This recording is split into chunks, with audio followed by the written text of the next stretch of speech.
Hi hello ನಮಸ್ಕಾರ ಸ್ನೇಹಿತರೆ. ಕೊನೆಗೂ ಇಲ್ಲಿ ದೇವಿ ಸಿಕ್ಕಾಕೊಳ್ಳೋ ಸಮಯ ಬಂದಿದ್ದಾಯ್ತು. ಇನ್ನು ದೇವಿಯನ್ನ ಜೀವದಿಂದ ಯಾರೂ ಕೂಡ ಕಾಪಾಡೋಕೆ ಸಾಧ್ಯ ಇಲ್ಲ. ನಿಂತಲ್ಲೇ ಬೆವ್ತೋಗ್ತಿದ್ದಾಳೆ ಜೀವ ಮಾತನ್ನ ಕೇಳಿ. ಹಾಗಿದ್ರೆ ನಿಜವಾಗ್ಲೂ ಕೂಡ ಜೀವ ಏನು ಹೇಳಿದ್ರು ದೇವಿಗೆ? ಹಾಗಿದ್ರೆ ದೇವಿ ಏನು ಅನ್ನೋ ಸತ್ಯ ಜೀವಾಗೆ ಗೊತ್ತಾಗಿ ಹೋಯ್ತಾ? ದೇವಿ ರೆಡ್ ಹ್ಯಾಂಡ್ ಆಗಿ ಜೀವ ಕೈಗೆ ಸಿಕ್ಕಿ ಬಿದ್ದದಾಳ. ತನ್ನ ಹೆಂಡತಿ ಮಾಧುರಿಯ ಅಂತ್ಯಕ್ಕೆ ಕಾರಣವಾದಂತಹ ದೇವಿಯ ಕಥೆಯನ್ನು ಮುಗಿಸೋದಕ್ಕೆ ಜೀವ ಒಂದು ಮಹಾನ್ ಯೋಚನೆ ಹಾಕ್ತಿದ್ದಾರೆ. ಹಾಗಿದ್ರೆ ಏನಾಯಿತು, ಏನು ಕಥೆ, ಇದೆಲ್ಲವನ್ನ ಕೂಡ ತಿಳ್ಕೋಬೇಕು ಅಂದರೆ ಈಗಲೇ ನಮ್ಮ ಈ ಚಾನಲ್ನ ಸಬ್ಸ್ಕ್ರೈಬ್ ಮಾಡಿ, ಹಾಗೆ ಒಂದು ವಿಡಿಯೋವನ್ನು ಪೂರ್ತಿಯಾಗಿ ನೋಡೋದನ್ನು ಯಾವುದೇ ಕಾರಣಕ್ಕೂ ಕೂಡ ಮರಿಬೇಡಿ. ಇಲ್ಲೇ ನಿಜವಾಗ್ಲೂ ಕೂಡ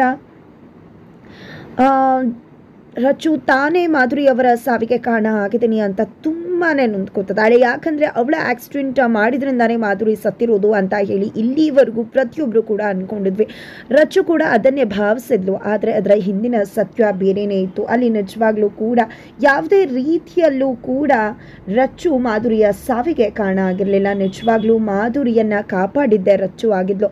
ಅವತ್ತೇನಾದರೂ ಆ ಒಂದು ಆಕ್ಸಿಡೆಂಟ್ ಆಗದೆ ಇದ್ದಿದ್ದರೆ ಖಂಡಿತವಾಗ್ಲೂ ರಾಣಾ ಕಡೆಯ ರೌಡಿಗಳು ಅಲ್ಲಿ ನಿಜವಾಗ್ಲೂ ಆಖ್ಯೆಯನ್ನು ಸುಮ್ಮನೆ ಬಿಡ್ತಾ ಇರಲಿಲ್ಲ. ಮಾಧುರಿ ಕಥೆಯನ್ನು ಮುಗಿಸ್ಬಿಡ್ತಾ ಇದ್ರು. ಯಾಕಂದರೆ ಆಲ್ರೆಡಿ ಇಲ್ಲಿ ರಾಣಾ ಕಡೆ ರೌಡಿಗಳು ಮಾಧುರಿಯನ್ನು ಅಟ್ಟಾಡಿಸ್ಕೊಂಡು ಬರ್ತಿದ್ರು. ಅವರಿಂದ ತಪ್ಪಿಸ್ಕೊಂಡು ಬರಬೇಕಿದ್ರೇ ಇಲ್ಲಿ ರಚ್ಚು ಕಾರಿಗೆ ಮತ್ತು ಮಾಧುರಿಗೆ ಆಕ್ಸಿಡೆಂಟ್ ಆಗಿದ್ದು. ಆ ಒಂದು ಆಕ್ಸಿಡೆಂಟ್ ಮಾಡಿದಂತಹ ರಚ್ಚು ನಿಜವಾಗ್ಲೂ ಏನು ಮಾಡಬೇಕು ಅಂತ ತೋಚದೆ ಮಾಧುರಿಯನ್ನು ಹಾಸ್ಪಿಟಲ್ಗೆ ಕರ್ಕೊಂಡು ಹೋಗ್ತಾರೆ. ಈ ಒಂದು ವಿಷಯವನ್ನು ರಾಣಾ ಕಡೆ ರೌಡಿಗಳು ರಾಣಾಗೆ ಕೂಡ ತಿಳಿಸ್ತಾರೆ. ಸರಿ ಆಯಿತು, ನೀವು ಹೋಗಿ ನಾನು ನೋಡ್ಕೋತೀನಿ ಅಂತ ಕೂಡ ಹೇಳ್ತಾರೆ. ತದನಂತರ ಇಲ್ಲಿ ಕಪಿಲ್ಗೆ ಹೋಗಿ ನೀನು ಆ ಮಾಧುರಿ ಕಥೆಯನ್ನು ಮುಗಿಸ್ಬಿಡು ಅಂತ ಕೂಡ ಹೇಳ್ತಾರೆ. ಆದರೆ ಇದನ್ನು ಕೇಳಿಸ್ಕೊಂಡಂಥ ದೇವಿ ಇಲ್ಲ, ಯಾವುದೇ ಕಾರಣಕ್ಕೂ ಕೂಡ ಬೇರೆ ಯಾರೂ ಅವಳ ಕಥೆಯನ್ನು ಮುಗಿಸ್ಬಾರ್ದು, ಅವಳ ಕಥೆಯನ್ನು ನಾನೇ ಮುಗಿಸ್ಬೇಕು ಅಂತ ಹೇಳಿ ಕಪಿಲ್ಗೂ ಮುನ್ನವಾಗಿ ಆಕೆನ ಹಾಸ್ಪಿಟಲ್ ಕಡೆ ಹೋಗ್ತಿದ್ದಾಳೆ.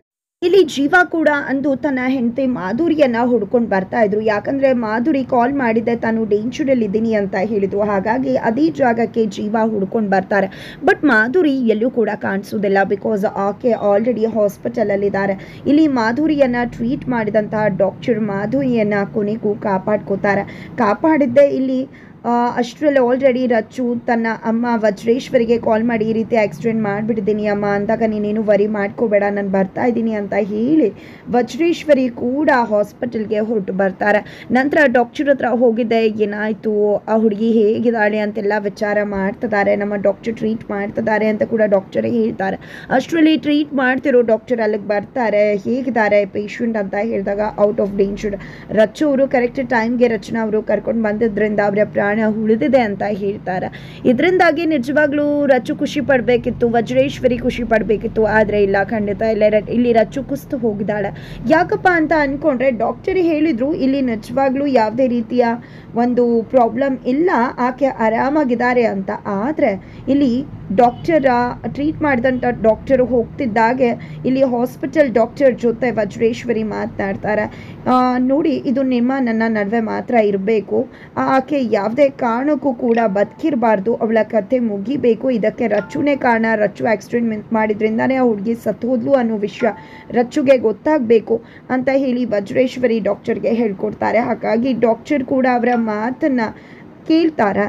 ತದನಂತರ ಇಲ್ಲಿ ಮಾಧುರಿ ಕಂಡುಬಿಟ್ಟಿದ್ದಾರೆ, ಅವರು ಆರಾಮಾಗಿದ್ದಾರೆ. ಬಟ್ ಇಲ್ಲಿ ಮಾಧುರಿ ಕಥೆಯನ್ನು ಮುಗಿಸೋದಕ್ಕೆ ರಾಣಾ ಕಳಿಸಿದಂಥ ಕಪಿಲ್ಗೂ ಮುನ್ನಾನೆ ಇಲ್ಲಿ ದೇವಿ ಅಲ್ಲಿಗೆ ಎಂಟ್ರಿ ಕೊಟ್ಟಿದ್ದಾರೆ. ದೇವಿ ಬಂದದ್ದೇ ಇಲ್ಲಿ ನಿಜವಾಗ್ಲೂ ಮಾಧುರಿಗೆ ಶಾಕ್ ಆಗ್ತದೆ. ನನ್ನನ್ನೇ ಅಂತ್ಯ ಮಾಡ್ತೀನಿ, ನನ್ನ ಕಥೆಯೇ ಮುಗಿಸ್ತೀನಿ, ಮನೆಯಿಂದ ಹೊರದಬ್ಬಿಸ್ತೀನಿ, ನನ್ನ ನಿಜ ಮುಖ ಏನು ಅನ್ನೋದನ್ನು ಮನೆಯವ್ರ ಮುಂದೆ ಹೇಳ್ತೀನಿ ಅಂತ ಹೇಳಿದೆ ಅಲ್ವಾ. ಹೇಗೆ ಹೇಳೋಕ್ಕಾಗತ್ತೆ? ಯಾಕಂದರೆ ನಿನ್ನ ಕಥೆಯನ್ನು ಈಗ ನಾನು ಮುಗಿಸ್ತಾ ಇದ್ದೀನಿ. ನನ್ನ ವಿಷಯಕ್ಕೆ ಬಂದವ್ರನ್ನ ಯಾರನ್ನ ಕೂಡ ಸುಮ್ಮನೆ ಬಿಡುವುದಿಲ್ಲ, ನನ್ನ ಕಪಾಳಕ್ಕೆ ಬಾರಿಸ್ದೆ ಅಲ್ವಾ ನೀನು ಅಂತ ಹೇಳಿ ದೇವಿ ಮಾಧುರಿ ಮುಂದೆ ಹೇಳ್ತಿದ್ದಾರೆ. ಬಿಕಾಸ್ ಇಲ್ಲಿ ಮಾಧುರಿಗೆ ದೇವಿ ಏನು ಅನ್ನೋ ಸತ್ಯ ಎಲ್ಲ ಕೂಡ ಗೊತ್ತಾಗಿರುತ್ತೆ. ಹಾಗಾಗಿ ಈ ಒಂದು ಘಟನೆ ನಡೆಯೋದಕ್ಕೂ ಮುನ್ನಾನೇ ಇಲ್ಲಿ ದೇವಿಯನ್ನು ಮೀಟ್ ಮಾಡಿ ನೀನೇನು ಅನ್ನೋ ಸತ್ಯವನ್ನು ಜೀವ ಮಾವ ಎಲ್ರಿಗೂ ಕೂಡ ಹೇಳ್ತೀನಿ. ಆಮೇಲೆ ನಿನ್ನನ್ನು ಅವರೇ ಮನೆಯಿಂದ ಆಚೆ ಹಾಕ್ತಾರೆ. ನೀನು ಆ ಒಂದು ಅಮಾವಾಸ್ಯೆ ದಿನ ದೇವಸ್ಥಾನಕ್ಕೆ ಹೋಗೋದು, ಅಲ್ಲಿ ಡ್ಯಾನ್ಸ್ ಮಾಡೋದು ಎಲ್ಲ ಕೂಡ ಗೊತ್ತದೆ. ನಿನ್ನ ನಿಜ ಮುಖ ಏನು ಅನ್ನೋದನ್ನು ನಾನು ಬಟಾಬೈಲ್ ಮಾಡ್ತೀನಿ ಅಂತ ಹೇಳಿ ಇಲ್ಲಿ ದೇವಿಗೆ ಎಚ್ಚರಿಕೆ ಕೊಟ್ಟಿರ್ತಾಳೆ ಮಾಧುರಿ. ಅದರಿಂದಾನೇ ಇಲ್ಲಿ ದೇವಿ ಮಾಧುರಿ ಕಥೆಯನ್ನು ಮುಗಿಸ್ಬೇಕು ಅಂತ ನಿರ್ಧಾರ ಮಾಡೋದು. ಜೊತೆಗೆ ಕಪಾಳಕ್ಕೂ ಕೂಡ ಬಾರಿಸಿರ್ತಾರೆ ಮಾಧುರಿ. ಈ ಒಂದು ಸೇಡಿಂದ ಇದ್ದಂತಹ ದೇವಿ ಮಾಧುರಿ ಕಥೆಯನ್ನು ಮುಗಿಸ್ಬಿಡ್ತಾರೆ. ಇಲ್ಲಿ ಅಷ್ಟರಲ್ಲಿ ವಜ್ರೇಶ್ವರಿ ಅಲ್ಲಿಗೆ ಬರ್ತಿರ್ತಾರೆ. ಹಾಗಾಗಿ ಅಲ್ಲಿ ಮಾಧುರಿ ಕಥೆಯನ್ನು ಮುಗಿಸಿ ದೇವಿ ಅಲ್ಲೇ ಒಂದು ಸ್ಕ್ರೀನಿಂದ ಉಸ್ಕೋತಾರೆ. ಬಟ್ ಇಲ್ಲಿ ವಜ್ರೇಶ್ವರಿ ಬಂದಿದ್ದೆ, ರಚ್ಚು ನನ್ನ ಕೈ ತಪ್ಪಿ ಹೋಗ್ತಿದ್ದಾಳೆ, ಇವತ್ತು ನನ್ನ ನಿರ್ಧಾರಕ್ಕೆ ವಿರುದ್ಧವಾಗಿ ಬಂದು ಈ ಆಕ್ಸಿಡೆಂಟ್ ಮಾಡಿಬಿಟ್ಲು, ನಿನಗೂ ನನಗೂ ಮಾಧುರಿ ಯಾವುದೇ ರೀತಿ ಸಂಬಂಧ ಇಲ್ಲ, ಆದರೆ ಈ ರಚ್ಚು ನನ್ನ ಕೈ ತಪ್ಪಿ ಹೋಗಬಾರ್ದು, ಅವಳು ಕೈ ತಪ್ಪಿ ಹೋಗಬಾರ್ದು ಅಂದರೆ ಇವತ್ತು ಆಗಿರೋ ಘಟನೆಯಿಂದ ಅವಳು ಕುಸ್ತು ಹೋಗಬೇಕು, ನನ್ನ ಕೈವಶ ಆಗಬೇಕು. ಆ ರೀತಿ ಆಗಬೇಕು ಅಂದರೆ ನೀನು ಸತ್ತು ಹೋಗಬೇಕು, ನಿನ್ನ ಸಾವಿಗೆ ಅವಳು ಕಾರಣ ಅಂತ ಆಗಬೇಕು. ಜೊತೆಗೆ ನೀನೇನಾದರೂ ಹುಷಾರಾಗಿ ಹೊರಗಡೆ ಬಂದು ಈ ರೀತಿ ಆಗಿತ್ತು, ಆಕ್ಸಿಡೆಂಟ್ ಮಾಡಿದ ರಚ್ಚು ಅಂತ ಹೇಳಿಬಿಟ್ರೆ ಏನು ಮಾಡೋದು? ಅದೇ ಕಾರಣಕ್ಕೋಸ್ಕರನೇ ನಿನ್ನ ಕಥೆಯನ್ನು ನಾನು ಮುಗಿಸ್ತಿದ್ದೀನಿ ಅಂತ ಸತ್ತೋಗಿರೋ ಮಾಧುರಿ ಕಥೆಯನ್ನೇ ಮುಗಿಸೋಕೆ ಹೋಗ್ತಿದ್ದಾರೆ ವಜ್ರೇಶ್ವರಿ. ಬಟ್ ಆಲ್ರೆಡಿ ದೇವಿ ಸಾಯಿಸ್ಬಿಟ್ಟಿದ್ದಾರೆ. ಇನ್ನೇನು ಸಾಯಿಸೋದಿದೆ ವಜ್ರೇಶ್ವರಿಗೆ? ಬಟ್ ವಜ್ರೇಶ್ವರಿ ಗೊತ್ತಿಲ್ಲ ನಾನೇ ಸಾಯಿಸಿರೋದು ಅಂತ ಅಂದ್ಕೊಂಡಿದ್ದಾರೆ. ಇದೆಲ್ಲವನ್ನ ಕೂಡ ಕ್ಯಾಪ್ಚರ್ ಮಾಡ್ಕೋತಾಳೆ ದೇವಿ. ಅದನ್ನೇ ಇಟ್ಕೊಂಡು ಈಗ ವಜ್ರೇಶ್ವರಿಯನ್ನು ದೇವಿ ಎದುರಿಸ್ತಿರೋದು. ಆದರೆ ಇಲ್ಲಿ ರಚ್ಚುಗೆ ಹೇಳೋದು, ನೀನು ಆಕ್ಸಿಡೆಂಟ್ ಮಾಡಿದ್ರಿಂದಾನೆ ಇಲ್ಲಿ ಮಾಧುರಿ ಸತ್ತೋಗ್ಬಿಟ್ರು ಅಂತ. ಅದೇ ಕಾರಣಕ್ಕೆ ಇವತ್ತಿಗೂ ಕೂಡ ಅದೇ ಗಿಲ್ಟಲ್ಲಿ ಕಾಡ್ತಿದ್ದಾಳೆ ಇಲ್ಲಿ ರಚ್ಚು ಅಂತಾನೆ ಹೇಳ್ಬೋದು. ಬಟ್ ಇಲ್ಲಿ ಜೀವಾಗೆ ವಿಷಯ ಗೊತ್ತಾಗುತ್ತೆ ತನ್ನ ಹೆಂಡತಿ ಹಾಸ್ಪಿಟಲಲ್ಲಿ ಇದ್ದಾಳೆ ಅಂತ. ಬಟ್ ನೋಡಿದ್ರೆ ಬಂದರೆ ಅವರ ಸಾವಾಗಿರುತ್ತೆ. ನಿಜವಾಗ್ಲೂ ಟ್ರೀಟ್ ಮಾಡಿದ ಡಾಕ್ಟರ್ಗೆ ಶಾಕ್ ಆಗುತ್ತೆ ಹೇಗೆ ಸತ್ತೋಗ್ಬಿಟ್ರು ಅಂತ. ಇಲ್ಲಿ ಒಂದು ಮಗುವನ್ನು ಕೊಟ್ಟು ಮಾಧುರಿ ಜೀವದಿಂದ ಹೊರಟು ಹೋಗ್ಬಿಡ್ತಾರೆ. ಇಲ್ಲಿ ಜೀವ ಇವಾಗ ತನ್ನ ಹೆಂಡತಿ ಸಾವು ಖಂಡಿತವಾಗ್ಲೂ ಕೂಡ ಆಕಸ್ಮಿಕ ಅಲ್ಲ, ಆಕೆಯನ್ನು ಸಾಯಿಸಿರೋದು. ಖಂಡಿತವಾಗ್ಲೂ ಕೂಡ ಅವರನ್ನು ಯಾರನ್ನು ಕೂಡ ನಾನು ಸುಮ್ಮನೆ ಬಿಡುವುದಿಲ್ಲ.